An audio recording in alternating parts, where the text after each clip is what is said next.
بسم الله الرحمن الرحيم. السلام عليكم ورحمة الله وبركاته.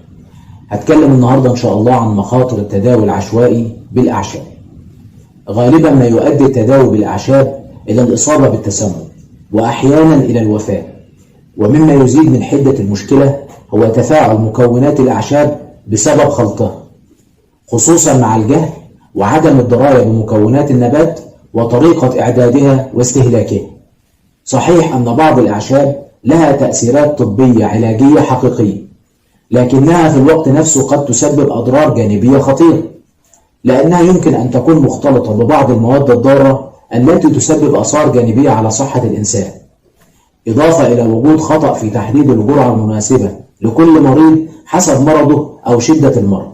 وبالتالي فإن خطورة الخلطات العشبية تكمن في عدة أشياء، منها مصدر هذه الأعشاب، وذلك لأن منطقة زراعتها ربما تكون ملوثة بالمعادن السامة مثل الرصاص والزئبق، أو تكون المياه المستعملة في الري ملوثة بالمعادن السامة، أو طريقة التخزين حيث تزيد الطريقة غير الصحيحة لتخزين الأعشاب من حدة الضرر. فعندما تكون مناطق التخزين ذات رطوبة أو حرارة عالية فإنها تسمح بتكاثر البكتيريا والفطريات والخمائر، كما أنها تكون معرضة للحشرات أو القوارض مثل الفئران، والذي يسبب تلوث هذه الأعشاب ويلغي فائدتها العلاجية، كما يجعلها مصدر للتسمم، وخاصة عندما يتناولها الأطفال وكبار السن والسيدات الحوامل.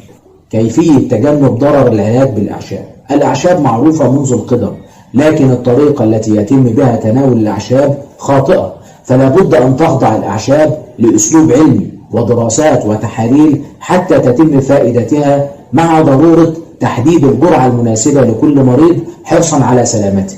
ينبغي أن يكون الأمر مبنيا على دراسة من المتخصصين تشمل تحديد المادة الفعالة ومميزاتها وأعراضها الجانبية، وتحديد الجرعة العلاجية والطريقة المثلى للاستخدام ودرجة نقاء الأعشاب المستخدمة والرقابة على تخزينها وصلاحيتها للاستخدام. استعمال الأعشاب التي يحضرها الأخصائيين في مصانع خاصة بها بطرق سليمة ومدروسة، لأن هذه المصانع تصنع الأدوية بعد التخلص من الأضرار الجانبية للأعشاب حتى تكون لها الفائدة العلاجية. يجب أن تباع الأعشاب في أماكن مخصصة ومرخص لها بصفة قانونية. يجب تجنب استعمال الأعشاب التي تباع عند العطار أو على الأرصفة. يجب استشارة الأخصائيين في تحضير الأعشاب لمعرفة نوع النباتات العشبية المناسبة للمرض، وكذلك الجرعات التي يحتاجها كل مريض. يجب الحذر من الخلطات المغشوشة وعدم تناولها أو شرائها، فهي مصدر للتسمم، كما أنها تؤدي إلى مخاطر ضارة على الصحة، وقد تؤدي إلى إعاقة أو إجهاض للجنين إذا ما تم تناولها بواسطة المرأة الحامل.